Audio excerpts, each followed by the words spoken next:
My childhood was not easy. Life, from an early age, taught me to grow with losses. My mother left when I was barely 8 years old. Not a violent or abrupt departure, simply a gradual distancing, emotional first, then physical. One day she stopped calling me, and the next I didn't know where she was. From then on, my father was my only certainty. He wasn't a perfect man, but he was a man who was present. He taught me how to ride a bicycle, how to cook rice without it sticking, and how to defend myself when I felt something was wrong. She had that quiet way of loving, which was more noticeable in actions than in words. He didn't hug me often, but he would wait up for me when I went out at night. He never knew how to say I love you, but he would leave me the car with a full tank whenever I needed it. He was my root. And with him, everything had a logic, an axis, a kind of balance. Even when we fought, I knew I could come back, that there was a home, that there was someone who, in their own way, would always be there. Despite the distance from his family, a family that always seemed cold, territorial, and uncomfortably proper to me, he and I had our own thing, our language, our codes, our history. That's why when she got sick, I felt that something more than just her body was starting to shut down. I felt like I was losing the only real connection I had with my last name, with my history, with everything that still held me together. I never imagined that, after his departure, I would lose more than just him, but also what he tried to leave me as protection. It was a gray Tuesday, those days when the sky seems to foretell what's going to happen. My father had been weakening for weeks. His voice, once firm, was barely a whisper. His eyes, once attentive, were lost in the void of the unspoken. I took turns with the nurses to care for him. I slept in a chair next to his bed, dreading every alarm, every breath that was longer than usual. I knew he was leaving, but she wasn't ready. You never are.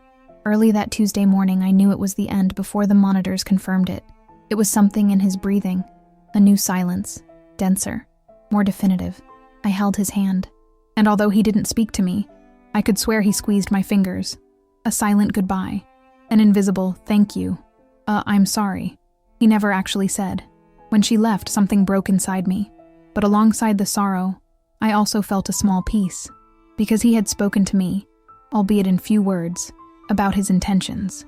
He had said many times, "What I have is for you," and they weren't great riches, but it was his home, his car, his tool collection, a piece of land in the South that he had taken such good care of. It was her way of continuing to take care of me, even after she left. I trusted that, and in the midst of grief, that certainty gave me something to hold on to. I never imagined that, barely a week later, that hope would be destroyed in the coldest, meanest, and most unexpected way I could imagine, by someone of his own blood. The reading of the will was quick, too quick. We met in a soulless office, surrounded by folders, notary seals, and a desk that seemed to have witnessed more family breakups than peace agreements. I was alone. My aunt, my father's younger sister, arrived accompanied by her husband and a private lawyer, always impeccably dressed, always composed.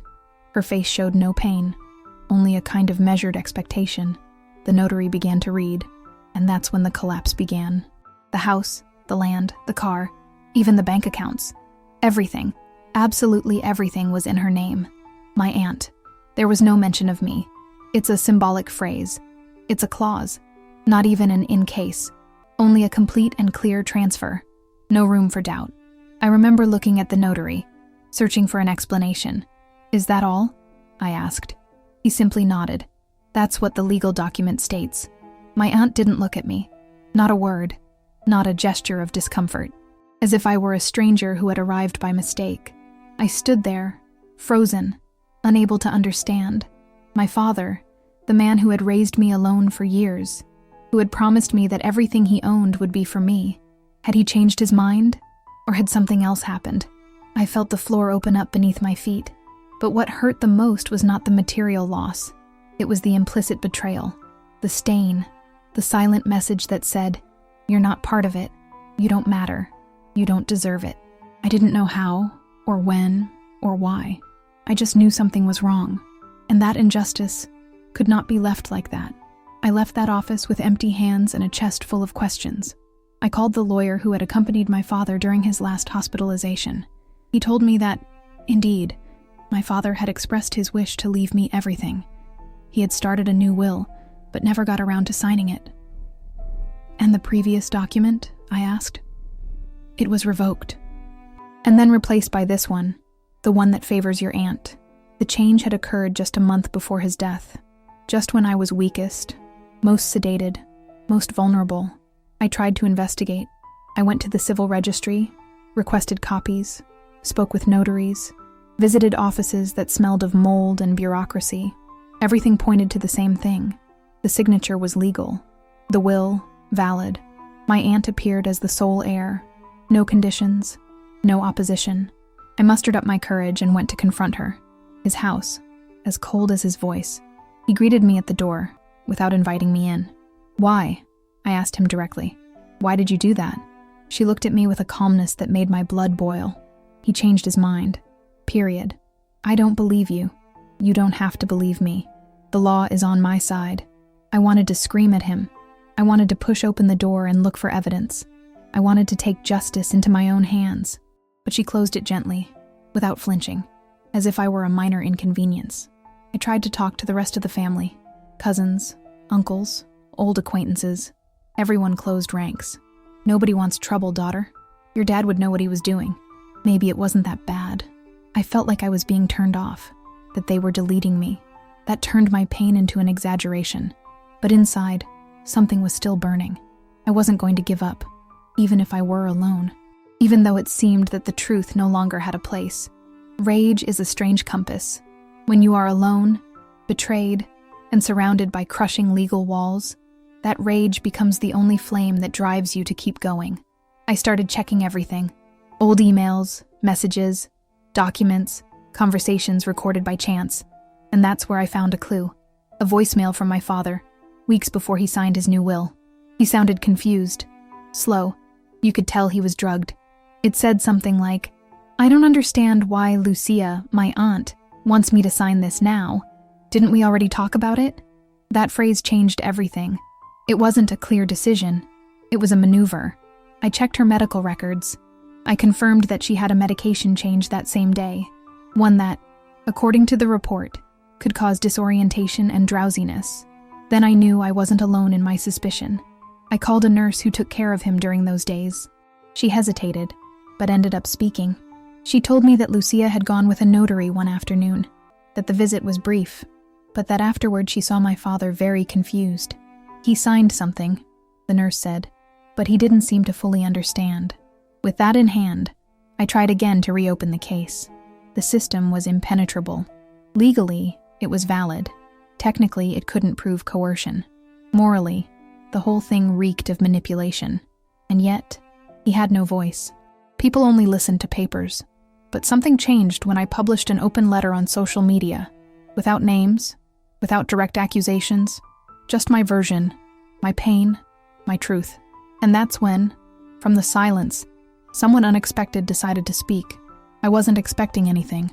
Publishing that letter was an act of desperation, a way to scream without breaking anything, to write my pain in a space where at least someone could read it, even if it was a stranger. The story unfolded more than I imagined. Comments, messages, awkward silences at family gatherings. And then one night, I received an email. The sender, Tomas Lujan. I didn't recognize it immediately until I opened the message. "I'm your cousin, son of Ernesto, your father's older brother. We didn't see each other much as children, but I remember you. I read your letter. I want to talk." My heart raced. We met at a small cafe. I didn't know what to expect. I didn't know if it was another attempt to calm me down, to convince me to let it all out. But Tomas didn't have that tone. He was nervous. He kept looking around, and when he started talking, I knew everything was about to change. I was there that day, the day your aunt took the notary. I was frozen. Lucia asked me to help her convince him. She told me it was for the best for everyone, that you were emotional, that you wouldn't know how to handle an inheritance. His hands were trembling. I didn't say anything, but I saw your father confused. I saw how they put the papers in front of him, how they rushed him. It wasn't his will, and you know it. I couldn't hold back the tears. Tomas pulled out an envelope. "This is a copy of the message he sent me a week before that. He told me he would leave you everything, that you deserved it, that you were his pride. I took it with trembling hands. He had written that. He existed. He was real. And now, he had a voice. Because someone of my own blood had decided to do the right thing. With Tomas's testimony and my father's letter in hand, something inside me began to breathe again. It was too late to fight legally. The deadlines had passed, the institutional doors sealed with cold seals, but it was no longer just about paperwork. It was real, of dignity. From that deep need for someone to say, "You're not crazy, you're not exaggerating. What you felt was real." Tomas wasn't looking for attention. He didn't want to get more involved than necessary, but his act of bravery was all he needed. She published her testimony on her personal social media account. No names, no legal details, just her experience, clear and direct. I witnessed an injustice. Today I can no longer remain silent about it. The family was shaken. There were calls. There were attempts to silence them, even veiled threats from Lucia, but it was too late. The truth, once spoken, cannot be taken back. I didn't get my inheritance back. They didn't return my house. They didn't correct the will. But the gaze of those who had turned their backs on me changed. The silences became awkward. The distances are awkward. And most importantly, inside me, something aligned. For the first time, I didn't feel like the black sheep. She wasn't the troublemaker, the ambitious one, or the exaggerated one. She was the daughter who had been silenced, and who had finally been heard. Tomas and I have kept in touch ever since. We laughed at how ironic it was that, in a whole family, the only one who decided to speak was precisely the one who knew my father the least. But sometimes, the most powerful blood bond is not the one you share at the table. It is the one that is activated when justice needs allies. Months have passed since that last twist. I don't have my father's house, nor the land, nor the accounts he planned to leave me.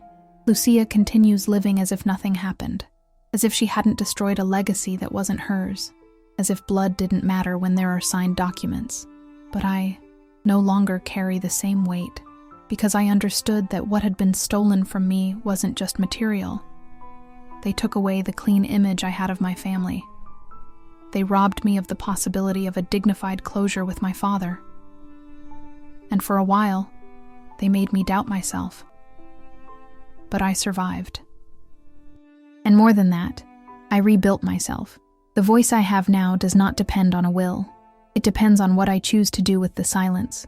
And today I can say that I am worth more than any property, because despite everything, I decided not to become like them. I didn't manipulate. I didn't lie. I didn't betray. I was true to my memory, to my intuition, to what my father truly gave me. His presence throughout my life, his teachings, his imperfect gestures, and his silent love, which was real, even though others buried it. Tomas confirmed it to me, and with his gesture, he gave me back something I thought was lost forever, the certainty that, even in the midst of betrayal, there is someone who can see what you are worth, someone who doesn't need proof to know you were hurt, and that pain deserves to be repaired. Today I walk with less, but with more truth, and that, in the end, is my most powerful inheritance. There are wounds that cannot be healed with apologies, not even with money, not even with lawsuits won. There are wounds that heal when you stop waiting for the guilty parties to understand the harm they caused, and you choose to no longer carry it yourself. For a long time I believed I needed legal justice to heal, that I had to recover what was taken from me in order to become myself again. But I understood that the most valuable thing they took from me wasn't a house. It was the trust in the bonds, and that can only be recovered when someone, even if it's just one, decides to take your side without asking for anything in return. Tomas didn't have to do it, but he did it, and with his truth he gave me back mine. So if you're watching this, and you've ever felt betrayed by your own people, erased from the story that was rightfully yours, remember, sometimes you don't need the world to believe you. All you need is a voice to rise up with you. Because when someone defends you out of love, out of truth, you recover something greater than an inheritance. You regain your worth. And that isn't signed. It's felt.